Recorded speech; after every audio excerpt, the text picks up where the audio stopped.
Halo, kembali lagi bersama gue Jimmy di episode ke-28 dari Wedding and Sangji Tips. Dan di episode yang ke-28 ini gue akan membahas sesuatu hal yang sangat penting sekali. Kenapa penting? Karena ini adalah sebuah tradisi. Bukan sebuah sih, ada beberapa buah tradisi yang akan gue bahas. Dan rasanya tradisi ini hampir sudah tidak pernah dilakukan lagi oleh pengantin di masa sekarang. Ya, tapi ini adalah sebuah informasi yang menarik tentunya untuk menambah pengetahuan kalian juga. Dan barangkali teman-teman wedding organizer atau teman-teman WO pernah mengalami atau pernah menerima request permintaan dari keluarga seperti ini, maka teman-teman sudah mengetahui terlebih dahulu dari YouTube channel saya. Dan oleh sebab itu, kalau kalian merasa video-video di YouTube channel saya bermanfaat, jangan lupa subscribe, like, komen, dan juga share-nya. Dan selalu saya tunggu sehingga saya bisa selalu mengembangkan dan juga menambah video-video baru di playlist saya, video-video baru di channel saya untuk menambah wawasan kalian, untuk menambah pengetahuan kalian seputar wedding dan juga sangjit. Jangan kemana-mana setelah yang berikut ini.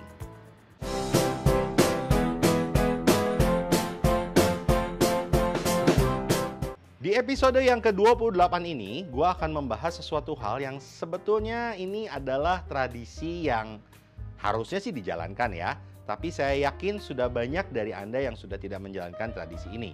Yang pertama yang teman-teman perlu ketahui adalah tradisi yang disebut Widodaren, atau orang menyebutnya juga Midodaren.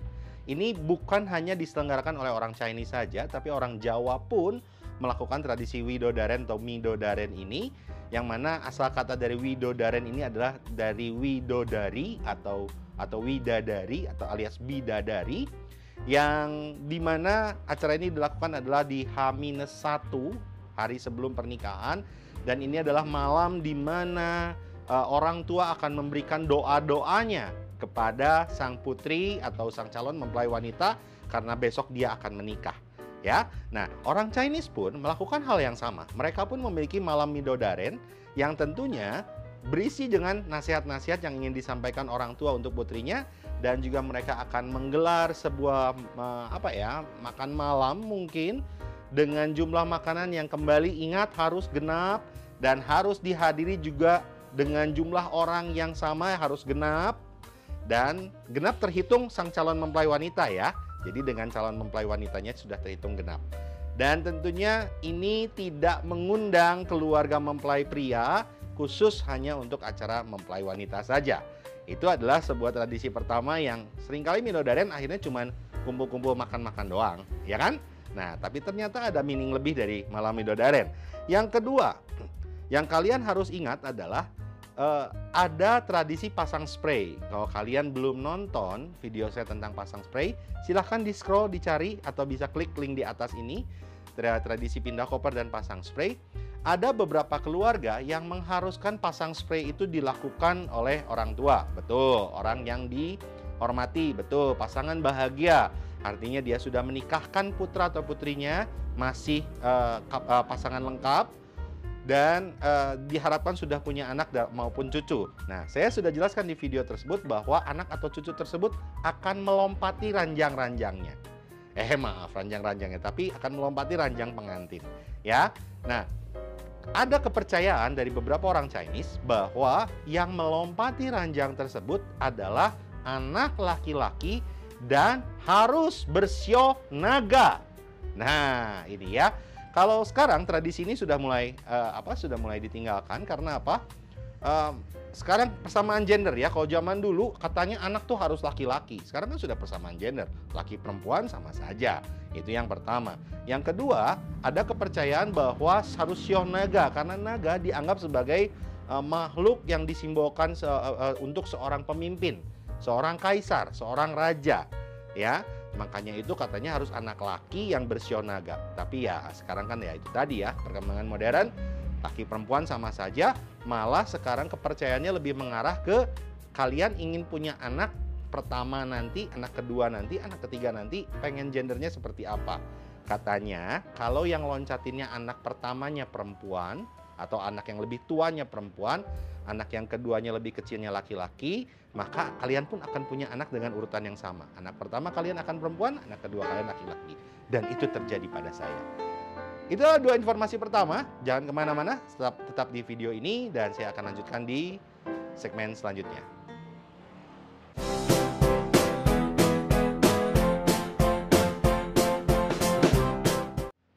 Kembali lagi di segmen yang kedua, di episode yang ke-28, dan kali ini saya akan membahas tradisi yang juga sudah dilupakan, dan kali ini berkaitan tentang penjemputan pengantin. Ya, penjemputan pengantin oleh mempelai pria ke rumah mempelai wanita seharusnya dilakukan oleh mempelai pria ditemani para bestman dan mungkin ada pengiringnya, dan total orangnya itu harus genap. Nah, ini ya. Jadi kan sering tuh bestman-nya 2, groom-nya 1, berarti 3. Harusnya tidak boleh, harusnya genap. Ini pun sudah mulai dilupakan, oke? Dan yang kedua, penjemputan itu seharusnya kalian tetap menggunakan mobil pengantin, ya kan? Seharusnya. Tapi karena sekarang mempelai pria dan mempelai wanita terkadang tinggal di hotel yang sama, makanya penjemputan ini akhirnya sudah tidak menggunakan mobil pengantin. Nah, tapi sebetulnya ritual itu harus tetap dilakukan, menjemput mobil pengantin. Ini harus tetap dilakukan, dan mobil yang dipakai pun harus genap, harus 2 mobil minimal. Kenapa?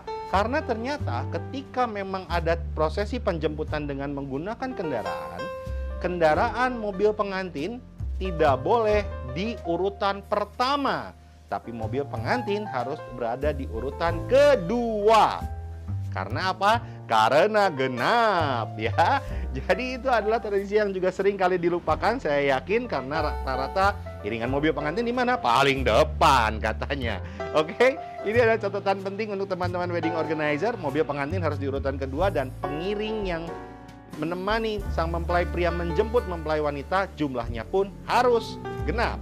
Nah, ada lagi nih tradisi yang unik, dan saya sudah mengalaminya. Tradisi ini seringkali saya mengalaminya, khususnya ketika saya menangani klien-klien yang memang asli dari Tiongkok atau dari China, ya.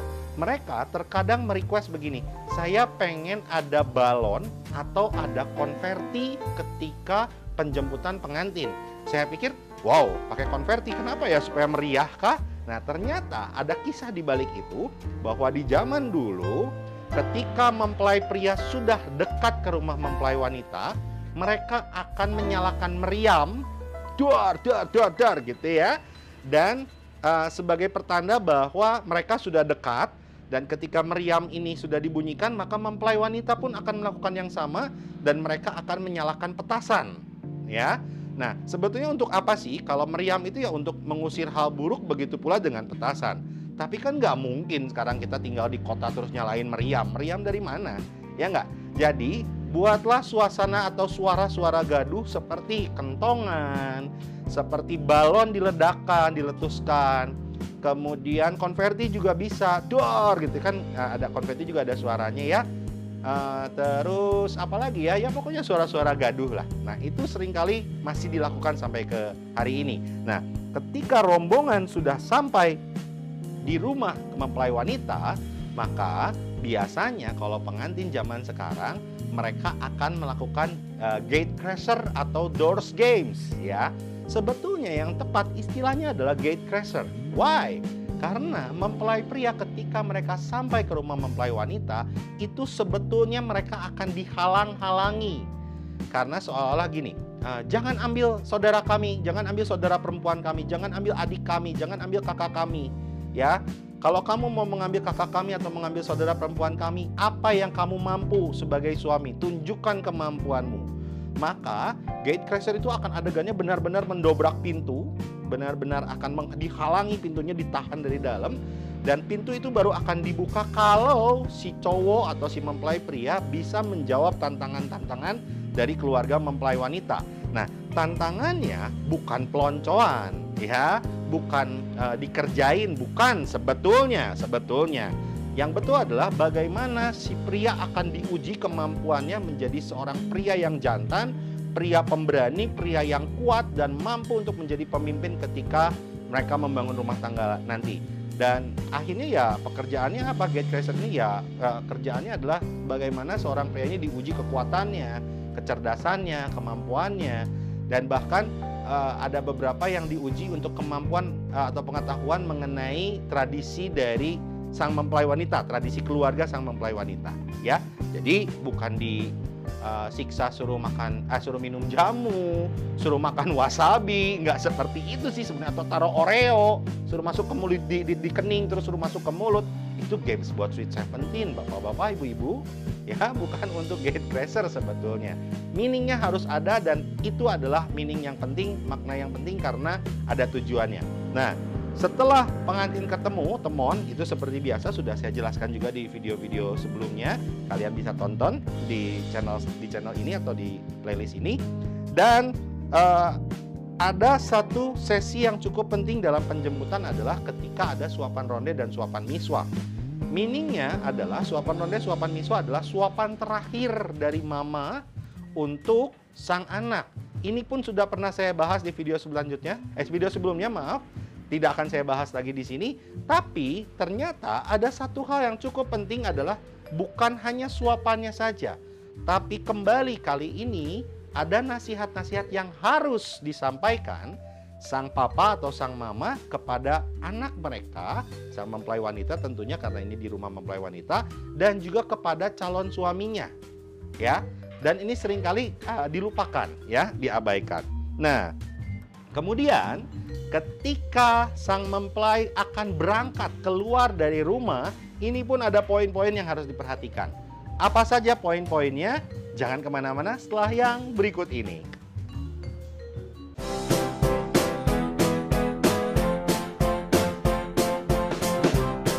Nah, kali ini di segmen yang ketiga ini gue akan membahas ketika mempelai akan keluar, ya. Ketika mempelai akan keluar, ada beberapa hal yang perlu diingat. Sepele, bro and sis, teman-teman semuanya, sangat sepele. Tapi cukup unik sih kalau untuk kita taati, ya. Yang pertama, katanya kalau melangkah keluar dari pintu, please, pintu itu harus dilangkahi. Lubang pintunya harus dilangkahi. Jadi batas pintu itu tidak boleh diinjak, harus kalian langkahi. Paham ya? Dan kalian melangkah harus menggunakan kaki kanan. Sepele kan? Ya, sangat sepele sebetulnya, tapi ini adalah sebuah tradisi. Sekali lagi, jangan menginjak ambang pintu atau batas pintu. Kalian harus melangkahi pintu tersebut, ambang pintu tersebut, dan harus menggunakan kaki kanan. Oke? Itu yang pertama. Yang kedua, ketika mempelai sudah berangkat menggunakan mobil, kembali harus ada meriam yang dibunyikan atau dinyalakan. Itu sebanyak 9 biji, ya. 9 buah meriam harus dinyalakan. Perlambang keabadian, long lasting, everlasting, ya. Nah, kalau nggak bisa pakai meriam, boleh diganti konverti, pecahin balon, ngeledakin petasan. Mungkin kalau petasan juga mungkin susah, ya. Apapun lah, pokoknya membuat kegaduhan sebanyak 9 kali. Kebayang dong, di awal pakai konverti, ya, terus mau berangkat pakai konverti. Satu konverti aja udah berantakan. Bayangkan ini 9 ditambah lagi yang di awal tadi. Yang di awal berapa? 9 juga, 18 konverti. Wow, berantakan pasti, ya. Nah, ini semua adalah tradisi yang percaya atau tidak percaya, tapi ini adalah tradisi yang harus dijalankan. Dan masih ada tradisi yang berikutnya, yaitu adalah ketika mempelai sudah sampai ke rumah mempelai pria. Nah, ketika mempelai wanita juga mempelai pria sudah sampai ke rumah mempelai pria, rumah orang tua mempelai pria, maka ada satu tradisi lagi, ada 2 tradisi lagi yang harus kalian ingat adalah, pertama, dibutuhkan seorang anak kecil yang akan membantu membukakan pintu mobil pengantin, dan dia harus membawa 2 buah apel atau 2 buah jeruk, ya. Dan anak laki-laki ini biasanya adalah adik dari mempelai wanita, kalau tidak ada keponakan, sepupu, tapi yang pasti anak kecil, ya. Dia akan membukakan pintu, akan membawakan 2 buah apel dan 2 buah jeruk, dan sang mempelai pria dan mempelai wanita harus menyentuh jeruk ataupun apel tersebut. Cukup disentuh aja. Setelah disentuh, kasihlah si anak itu angpau yang tentunya sudah ada isinya, ya. Angpaunya dari siapa? Angpaunya dari mempelai pria ataupun mempelai wanita. Dan yang terakhir, ketika mempelai pria dan mempelai wanita akan memasuki rumah, nah, ini juga ada yang harus diingat. Apa itu? Pertama, ambang pintu tidak boleh diinjak lagi, itu penting. Yang kedua, gunakan kaki kanan, itu juga penting. Yang ketiga, ini cukup unik. Kalian harus melangkahi anglo. Anglo itu semacam tungku yang berisi api ya. Biasanya untuk masak, itu kompor portable zaman dulu lah. Itu harus dilangkahi sebagai pertanda membakar nasib buruk atau hal buruk yang kalian bawa dari luar. Ya, itu tadi semua adalah tradisi-tradisi yang sebetulnya pasti sudah kalian lupakan, hampir tidak pernah lagi dijalankan, tapi faktanya itu pernah terjadi dan itu ada asal-usulnya, ada asal-muasalnya. Untuk kalian, apakah kalian akan menjalankan tradisi ini? Saya kembalikan pada kalian, saya kembalikan pada teman-teman wedding organizer semua. Tapi yang pasti, biarlah ini menjadi sebuah informasi yang bisa kalian terima, bisa kalian tangkap, sehingga akan menambah wawasan kalian semuanya. Sekali lagi, saya Jimmy Yu. Jangan lupa subscribe, like, komen, dan juga share-nya. Selalu saya tunggu. Dan kita nantikan video-video selanjutnya di YouTube channel saya. Bye!